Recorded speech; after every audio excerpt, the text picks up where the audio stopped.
যাওয়ার সময় হাত আগে পড়বে নাকি হাঁটু আগে? জামাত চলাকালীন সময়ে নামাজে ইমামের কোনো ভুল হলে মুসল্লিরা যদি তাকবীর না দেয়, জামাত শেষে ভুল হওয়ার কথা না বলে, তাহলে নামাজ হবে কিনা? হলো জুতা পরে জানাজা নামাজ পড়া যাবে কিনা? উত্তর, রফিয়া দান করলে অনেকে শিয়া বলে গালি দেয়। এখন আমার করণীয় কি? চেয়ারে বসে নামাজ পড়া জায়েজ আছে কিনা? যে ব্যক্তি দাঁড়ায় পড়তে পারে না, সে ব্যক্তি চেয়ারে বসে রুকু করতে পারে না, সেজদা করতে পারে না, কোমর ভাঙতে পারে না, অসুবিধা হয়, তার জন্য বসে চেয়ারে নামাজ পড়া জায়েজ আছে। আসসালামু আলাইকুম রাহমাতুল্লাহি ওয়া বারাকাতুহু। সুপ্রিয় দর্শক মণ্ডলী, আজকের ভিডিওটিতে আমরা নামাজ সম্পর্কে 5টি অজানা প্রশ্নের উত্তর জানব। প্রশ্নের উত্তর জানব শেখ আহমদুল্লাহ কাছ থেকে। আপনারা ভিডিওটি সম্পূর্ণ দেখবেন, কারণ আপনার নামাজ যদি সঠিক না হয় তাহলে আল্লাহর কাছে কিন্তু কবুল হবে না, আর নামাজ না কবুল হলে জান্নাতের আশা করাই যাবে না। তো চলুন, ভিডিওটি আমরা সংগ্রহ করেছি ইসলামের রাস্তা ইউটিউব চ্যানেল থেকে। তাদের অরিজিনাল ভিডিও লিঙ্ক আমার ডেসক্রিপশনে দেওয়া থাকবে, আপনারা সেখান থেকে দেখে আসতে পারেন। তো চলুন দেখে আসি ভিডিওটি। সিজদায় যাওয়ার সময় হাত আগে পড়বে নাকি হাঁটু আগে? দয়া করে একটু বলে দিন। এই সম্পর্কে দুই রকমের হাদিসই আছে। কোন কোন হাদিসে আছে নবী করিম সাল্লাল্লাহু আলাইহি ওয়াসাল্লাম সিজদায় যাওয়ার সময় আগে হাত ধরে রাখছেন, এরপরে হাঁটু ফেলেছেন। আবার অনেক হাদিসে তার বিপরীতটাও আছে। ইমামে আজম আবু হানিফা রাহিমাহুল্লাহর মাযহাব হলো, তার দৃষ্টিভঙ্গি হলো দ্বিতীয়টা, অর্থাৎ আগে হাঁটু পড়বে তারপরে হাত পড়বে। এক্ষেত্রে যে হাদিসে আছে আগে হাত পড়ছে পরে হাঁটু পড়ছে, ওইটার জবাবে তিনি বলেন হয়তো নবী করিম সাল্লাল্লাহু আলাইহি ওয়াসাল্লাম তখন শারীরিক অসুস্থতা ছিল, সেজন্য এরকম করেছেন। বাকি দুইটার সপক্ষে কি আছে? হাদিস আছে। কামড়া কামড়ির পক্ষে কোনো হাদিস নাই। কথা বুঝতে পারছেন? এরপরের প্রশ্ন, জামাত চলাকালীন সময়ে নামাজে ইমামের কোনো ভুল হলে মুসল্লিরা যদি তাকবীর না দেয়, জামাত শেষে ভুল হওয়ার কথা না বলে, তাহলে নামাজ হবে কিনা? প্রথম কথা হলো তাকবীর দিবেন না, এটা ভুল প্রচলন। এদেশের 99% মানুষ এই ভুলটা করে।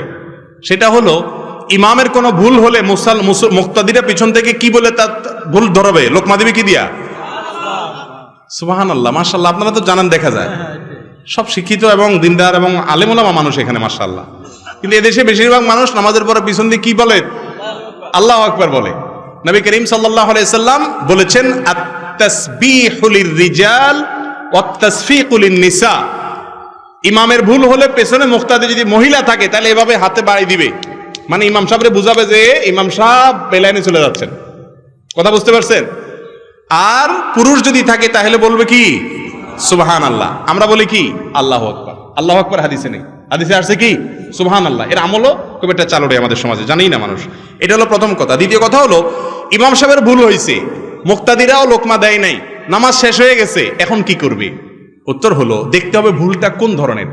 যদি ফরজ ভুল হয়ে থাকে, ফরজ তরক হয়, যেমন ইমাম 4 রাকাত 3 রাকাত পড়ে সালাম ফিরে ফেলেছে, তাহলে তো নামাজ আবার পড়তে হবে বা ওই রাকাত পড়তে হবে। আর যদি ওয়াজিবের ভুল হয় আর সবাই কেবলার দিকেই ফিরে থাকে, তখন স্মরণ হয়, তখনও যদি লোকমা দেয়, ইমাম সাহেব যদি কি করে?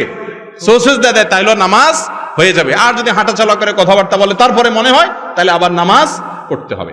আর যদি সুন্নাতের ভুল হয় তাহলে সেক্ষেত্রে কিছুই করা লাগবে না, নামাজ হয়ে গেছে ইনশাআল্লাহ। এরপরে প্রশ্ন হলো, জুতা পরে জানাজা নামাজ পড়া যাবে কিনা? উত্তর হলো, অবশ্যই যাবে।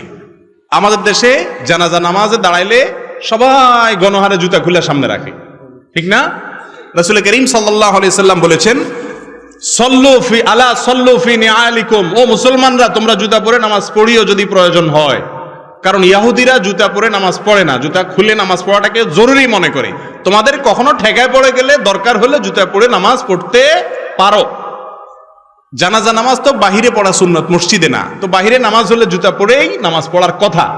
তবে হ্যাঁ, জুতার নিচে যদি নাপাক থাকে, আপনি একটু তলা দেখলেন, নাপাক আছে দেখলেন, তাহলে জুতা খুলে রেখে আপনি নামাজ পড়েন বা খুলে তার উপরে নামাজ পড়েন, নামাজ হয়ে যাবে। কিন্তু যদি দেখেন যে না, নাপাকের কোনো আলামত নাই, মাটি কাদা তো থাকবে, এটা তো আর নাপাক না। মাটি কি নাপাক? অতএব মাটি ধুলাবালি থাকলে ওইটা নিয়ে নামাজ পড়া যাবে। নাপাক দেখলে সেটা শুধু খুলে রাখবেন। আর আজকাল নাপাক কোথায়? আগে তো যেখানে সেখানে পায়খানা করতো মানুষ, এখন তো আলহামদুলিল্লাহ সব পাকা পায়খানা, যার কারণে যেখানে সেখানে তো নাপাক থাকেও না। যদি থাকেও, পরবর্তীতে জুতা কত জায়গা দিয়ে হাঁটতে হাঁটতে ওইটা মুছে আলামতও শেষ হয়ে যায়। রফিয়া দান করলে অনেকে শিয়া বলে গালি দেয়। এখন আমার করণীয় কি? রফিয়া দান করলে কি বলে? শিয়া। রফিয়া দান করলে যে ব্যক্তি শিয়া বলে সে গণ্ড মূর্খ, সে গণ্ড মূর্খ। কারণ রাসূল করিম সাল্লাল্লাহু আলাইহি সাল্লামের সালাতে রফিয়া দান ছিল কিনা 2 রকমের হাদিসই আছে। রফিয়া দান করার সপক্ষে অনেক হাদিস আছে, অতএব নবী করিম সাল্লাল্লাহু আলাইহি সাল্লামের হাদিস থাকা সত্ত্বেও যদি এটাকে শিয়াদের কাজ বলে, তাহলে সে শিয়া আর সুন্নি আসলে চিনে না। এটা হলো মূর্খতা। এটা কি মূর্খতা? আল্লাহ আমাদের বোঝার তৌফিক দান করুক। আয়োজক কমিটির সবাইকে নামাজের দাওয়াত। জি, অবশ্যই সবাইকে আমরা নামাজের দাওয়াত দিতে হবে। নামাজ পড়া তো মুসলমানের জন্য ফরজ। নামাজ না পড়লে অনেক ইমামের মতে ইমানই থাকে না, কাফের হয়ে যায় অনেক ইমামের মতে। ইমাম অবনতর মতে না অবশ্য। এই জন্য নামাজ তো অবশ্যই পড়তে হবে। চেয়ারে বসে নামাজ পড়া জায়েজ আছে কিনা? যে ব্যক্তি দাঁড়ায় পড়তে পারে না, সে ব্যক্তি চেয়ারে বসে রুকু করতে পারে না, সেজদা করতে পারে না, কোমর ভাঙতে পারে না, অসুবিধা হয়, তার জন্য বসে চেয়ারে নামাজ পড়া জায়েজ আছে।